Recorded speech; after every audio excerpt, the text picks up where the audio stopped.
Hello, and welcome back to our study that we've been going through on faith and encouraging faith. Today we're going to be looking at Moses. Moses is one of those characters that I thoroughly enjoy looking at because of some of the things that we see about him is amazing, yet God was able to utilize him in a way that I think honestly a lot of people don't think about or they don't see. And so it's fascinating to me as we look at this man. I'm going to start from Hebrews chapter 11. We're going to read verses 23 through 29. Hebrews chapter 11, verses 23 through 29. By faith, Moses, when he was born, was hidden 3 months by his parents because they saw he was a beautiful child, and they were not afraid of the king's command. By faith, Moses, when he became of age, refused to be called the son of Pharaoh's daughter, choosing rather to suffer affliction with the people of God than to enjoy the passing pleasures of sin, esteeming the reproach of Christ greater riches than the treasures in Egypt. For he looked to the reward. By faith he forsook Egypt, not fearing the wrath of the king, for he endured as seeing him who was invisible. By faith he kept the Passover and the sprinkling of blood, lest he who destroyed the firstborn should touch them. By faith they passed through the Red Sea as by dry land, whereas the Egyptians attempting to do so were drowned. Did you notice that in every opportunity as they change, as the writer changes the different thought of Moses, he uses that word or two words, by faith. By faith. You know, Moses wasn't perfect. He has his issues, and we're going to see that. It's amazing in what we do see and what we do understand, but we need to realize that God is able to do the things that God has said he'll do. You and I have the ability to be able to be followers of God because God gave us a way of being followers of God. There are some things that you and I think, take for granted, especially if we are Christians, especially if we're living that life that God has given us. We can take some things for granted, but the one thing we should never take for granted is our faith, because we need to constantly remember that we're looking forward to God giving an answer to those promises that he's made to us so that you and I can be what we need to be. By faith, Moses wasn't exactly the one man that you and I might look at because of some of the things that we see him do. Let me give you an example. In verses 24 through 26 here in Hebrews 11, we find that it talks about Moses followed God instead of Egypt. Let's get the backstory. Okay, we find verse 23, we find that his mom and his dad hid him until he became a certain point as an infant that they couldn't hide him any longer. And they put him in a basket. They put him in the Nile, and they left his sister to watch over him. Pharaoh's daughter comes. She's coming to the river to bathe. She sees the baby. She wants the baby to come to her and to be part of her family. Miriam at that point comes forward and says, hey, look, I know a lady that can nursemaid this child. And she said, okay. So Miriam goes back, gets her mom, comes back. The mother gives, the Pharaoh's daughter gives Moses to his mom. His mom is going to raise him. Now, somewhere between the ages of 12 and 20, we're going to see him move over to Pharaoh's house. But he's going to be raised with the knowledge and understanding of the Israelites, of God, of what God can do, of how God has done all these amazing things from creation all the way down, how he took care of Israel in Egypt during the time of Joseph. Now, if you'll remember in Exodus chapter 1, there has come a time now where there is a Pharaoh that has come to power that did not know Joseph. And in that, he is putting Israel into subjection. He's forcing them to be the slaves that he needs. And God has decided it's time for them to come back to me. And so he's preparing for this. That's where Moses is going to come into play. Well, at a certain age, after his mom has raised him, she's going to hand him back over to Pharaoh's daughter. And now Moses is going to learn the ways of the Egyptians. He's going to learn about their gods. He's going to learn about their customs. He's going to learn about their pleasures. He's going to learn all these things about who they are. This is what's taking place. You see how God is preparing Moses here? God not only prepared Moses through the Israelites, he taught them the Israelite ways. Now he is preparing him about the Egyptians and teaching them the things of the Egyptians, so that when he does come to the leadership position that God's going to put him in, he knows both sides. He's going to be able to do this because God has given him that information. He's given him that ability in this leadership understanding. And so we get to a point where Moses has grown up, and he knows that Israel is God's people, and he knows that he is an Israelite. He knows he's not Egyptian. And he's walking through one day, and he sees an Egyptian beating an Israelite. And he rises up, and it says that he killed this Egyptian, and then he tried to hide it. A few days later, we see him walking again, and he sees two Israelites fighting, and he finds out that he didn't quite get away with what he thought he got away with. Because the Israelite, one of the Israelites looks at him and says, "What, are you going to kill me like you killed the Egyptian?" Moses decides it's time to leave. He leaves. He goes over to the land, and the best way to understand this, Midian is actually over in what would be present-day Saudi Arabia. He goes over there. He's going to become a farmer. He's going to be taking care of his father-in-law Jethro's herds, and he's going to be out one day feeding these animals. And he's going to be at a certain point where he sees this bush that's on fire. Now, you and I are probably about the same way. I'm going to say that because here's my curiosity. I'm going to be looking at it. I'm going to go, that bush is on fire, but it's not burning like it should. I'm going to be more curious. I'm going to go up. Moses is the same way. He's curious. He goes up. And as he goes up to this, he hears God say, "Moses, remove your sandals, for the ground you stand on is holy." Moses starts talking with God through this burning bush. Now, I've often wondered if Moses looked around a few times during this conversation like, is anybody watching? Is anybody noticing what's going on here? Because let's face it, when we do something that's not normal, we want to make sure nobody else is watching us do what's not normal. And so Moses is probably in that same boat. But here's what happens as you get over into this and you see what's taking place. God has prepared, verse 27. I'm going to come back to that point of the burning bush here in just a second. In verse 27, Moses becomes God's leader with no fear to Pharaoh. Okay, he has no fear. Back to the burning bush. God tells Moses, "I need you to go back in, take my people out. They're going to come be with me."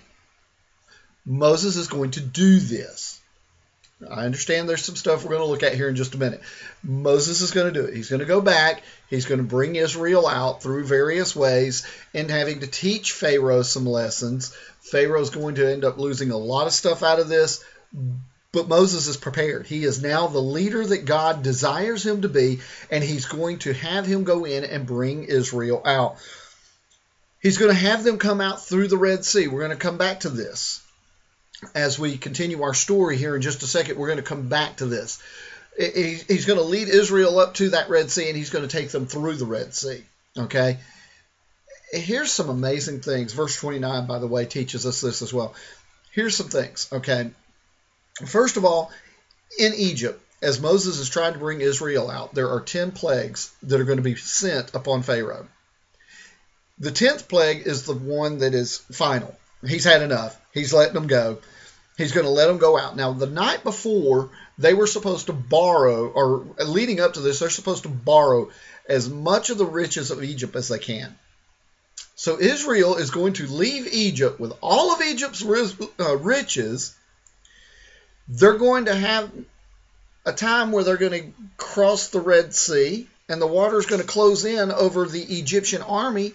So Egypt is going to lose all of their money, and they're going to lose all of their army. They're going to be powerless and broke all at one moment.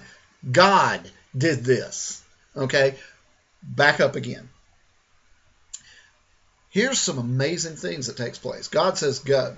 It says in Exodus that Pharaoh mustered his army. Now, he's going to muster his army from all over Egypt. So this isn't one day thing. Hey, let's go. We're going to go after them. They're going to have a time to camp 3 times in Egyptian territory before they cross the Red Sea. And as they cross that Red Sea, the Egyptian army has caught up to them. The night before they cross the Red Sea, Moses, through God, does what he's supposed to. God takes the waters. He brings a wind to come through. The waters divide. Teaches us that they congeal. They become like jello, basically. The waters, that is. And the land is going to become dry. Now, the Egyptian army is coming up as they're preparing to go across. And God puts a fire between the Egyptian army and his people. They go across. His people go across on dry land. He allows Egypt's army to come through and to follow them.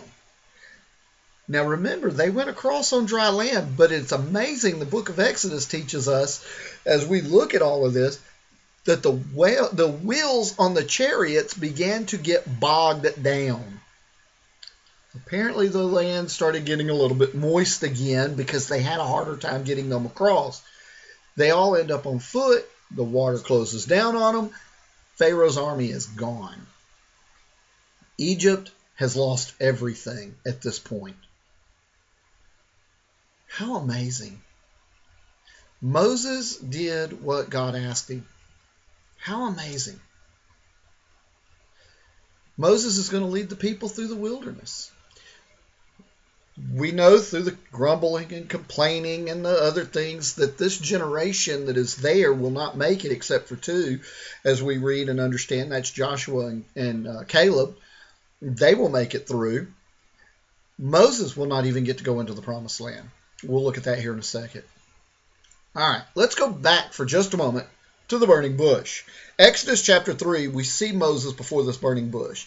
And God tells him, Moses, you're going to be my spokesman. You were my man to go back and bring my people out of Egypt. Moses is like, whoa, wait a minute. I'm not your man. No, I've been there. Don't want to do that. I have that t-shirt. I don't want that t-shirt. No. God says, Moses, you're my man. Now, in this conversation, Moses throws up many different arguments as to why he isn't the one that God should send back. God answers every single one of his arguments. You see, Moses was arguing with God. But Lord, I cannot. Lord, I'm not the. Lord, I don't know. Lord, I'm not. God said, Moses, quit, because you're my man. In fact, it's fascinating because we find out that he says he's not a speaker. Aaron comes, because God has Aaron coming. Aaron will be Moses' voice, and Moses is God's voice. So basically we have God to Moses, Moses to Aaron, Aaron to Pharaoh. Aaron seems to be the one that does all the speaking to Pharaoh, but Moses is given the credit because Aaron is speaking the words that Moses has given him from God. How amazing. Moses, this great, mighty leader of Israel, and he argues with God. He had this great faith, but he argued with God. What an amazing turn of events. He argues with God. Now, over in Numbers chapter 20, verses 8 through 11, we also find another situation with Moses. Now remember, I said Moses was not perfect. He had his moments, but he also had his weaknesses. The first time we read about Moses and this rock that's going to bring forth water is found in Exodus. And God told Moses, I want you to strike the rock, I'm going to bring forth water, and we will give water to the animals and to the man, and that'll stop their mumbling and complaining. Moses did that. Second time is found in Numbers chapter 20, verses 8 through 11. And what we find is that Moses is told by God, gather the people, speak to the rock, and I will bring forth water. Moses gets the people together, him and Aaron, they get everybody gathered around, and Moses talks about it, and he says, you rebellious people, how long are we going to endure this? And it says he struck the rock twice. And God allowed the water to come forth. But he disobeyed God. And because he disobeyed God, God will not allow him to go into the promised land. There's twofold thought here. Number one, Moses was set to be the leader into the promised land in the taking of the land of Canaan, and yet he didn't get to do it because of disobedience. The other is a spiritual application. Even our disobedience can keep us out of heaven. Just something to think about. They came up to the land. They're ready to take this land. Moses can't do it. He cannot go into the promised land. But here's the unique thing. Before they go into this land, we find they send 12 spies in. Now, these 12 spies come back. 10 of them say, oh man, there is food galore. You should see this food. But we can't take the land. There's giants and they'll kill us. 2 of them, Joshua and Caleb, who, by the way, will get to go into the promised land, both said the same thing. God has brought us out of all these things. We've seen the mighty hand of God. We've seen how God has worked with us.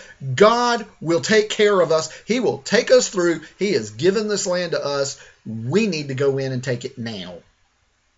People listen to the 10 spies. Entire generation has to die off. They end up wandering in the wilderness even longer. They'll eventually be able to go in, Joshua leading them. Moses gets to look upon the promised land, but he does not get to go in. How sad. What a sad occasion in this situation and thought. 2 points real quick that I want us to think about and to work with as well. Number one, even with his arguing, Moses is accredited with his faith. Even arguing with God, Moses is still shown to have great faith. How do I know that? He's in Hebrews chapter 11. He's mentioned in Hebrews chapter 11. It's not just a matter of him being one of these great, mighty characters of the Bible. Moses is seen in Hebrews chapter 11. What an amazing event here. Number two, even though Moses disobeyed God, he still is mentioned about his faith in Hebrews chapter 11.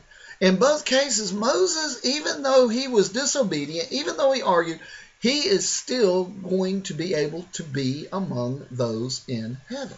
Why? Because the one sins, the 2 sins, I should say, that we've looked at this morning, Moses wasn't a perfect man. He had sin in other areas of his life. These are just 2 to help us understand and see that you and I are just like these people. That these Bible characters aren't something that we put up as fictitious individuals or that we put on a pedestal and say, oh, look how great they are. We can never live up to that. They were human. They had their moments. They had their problems. And even with his disobedience, even with his arguing with God, Moses still is seen with faith. And you and I can be the same way. If you and I are like Moses, then even when we fail, as Moses did, our faith can still carry us through. What do I mean? Your faith, working with your obedience to God, doing the will that God has said, will carry you through. Because God said, I will never leave you nor forsake you. Hebrews chapter 13. If God's not going to leave us or forsake us, then we can guarantee He's going to carry us through. Our faith is that amazing in God's eyes. We have weaknesses. We have problems. But God took those that had weaknesses and problems and made them great. And even with our weaknesses and our problems, God can make us great. How amazing. Let's pray. Our gracious Heavenly Father, we come to you and we thank you for all you've done. Lord, help us to look at the people that we read about in the Bible and understand that they were human and that we can be greater than we feel we can and that we can do better than we think we can. watch over us and take care of us, and help us to understand that as you took care of those in the Bible, you can take care of us just as easily. All we have to do is be willing to follow you and obey you. Thank you so much, and we ask this in your Son's name. Amen. I want to give you a couple of ways to contact me if you would like. If you have a question, you need a biblical answer, I'll be glad to give you a biblical, or you have a biblical question, I'll be glad to give you a biblical answer. First way is by phone, area code 615-374-2672. I'll say that a little slower this time. 615-374-2672. There is an answering machine at that number. That is our church building at the Hartsville Church of Christ. You can call that number. I'll be glad to get back with you. I will leave your name, number, and a brief message on that machine if I do not answer the phone immediately when you call. Second way is by letter. It's through mail, and that is Hartsville Church of Christ, P.O. Box 42, Hartsville, Tennessee 37074. Again, that's Hartsville Church of Christ, P.O. Box 42, Hartsville, Tennessee 37074. Third way that you can contact us is through Facebook. We have a Facebook page, Hartsville Church of Christ. You go on there, you click send message or message. It will come to me privately. Nobody has to see your question. Nobody has to see your situation or whatever. You can message me. I will get back to you in that manner as well. Again, that's Hartsville Church of Christ Facebook page. You can message me. I'll get back to you. On any of this, we also offer Bible correspondence courses. If you want a Bible correspondence course, it comes to you in the mail. Nobody knocks on your door at all in this situation. There is a certificate afterward. It is free to you. Postage as well as envelopes are paid by us. We will take care of all of that. All you have to do is let us know that you're interested, and we will take care of it.